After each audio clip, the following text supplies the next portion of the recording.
Gareth, we're continuing on our journey of thinking about very specific things to consider when we're showing up virtually. Given that a virtual meeting is not a physical meeting done virtually, you need to make some changes. And one of the things that we will often use in a virtual meeting is, let's call it a PowerPoint presentation.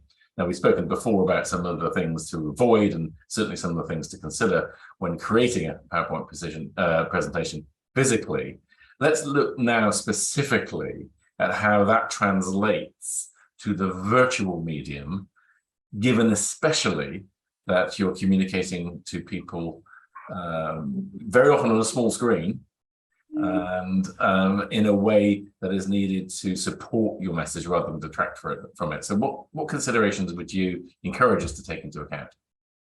Yeah, you're right. So, you should be given a virtual representation of your proposal or idea. And, there are many critiques of physical stuff, but in the virtual world, many of those things that we talk about to make good content fantastic are, important in the virtual world, but perhaps even more so because of those things you said about small screens and, you're also vying for attention. So I think, look, there's lots of things, but three things that could help. I think, firstly, simplicity. Keep it simple. And I don't mean simplistic. I don't mean dumbing down. But if you can't get your messages across in a simple way, you need to go back and rework it. So keep it simple.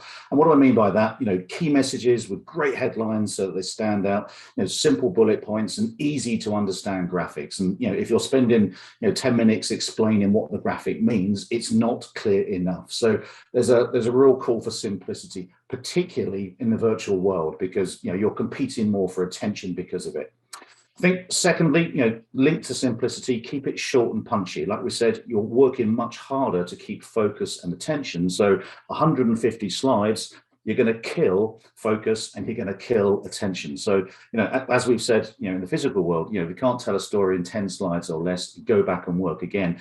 That's crucial in the physical environment, but it's even more important in the virtual world. And let's just be clear on something, shorter does not mean shrinking everything to fit it all on the slide, because you're just not going to be able to see stuff. And that also links to, the third point, which is recognizing the fact that the human brain can get overloaded by so many visuals hitting you, simultaneously. The brain can't take it in, and it tries to filter down into some of the things it can process. So avoid visual overload.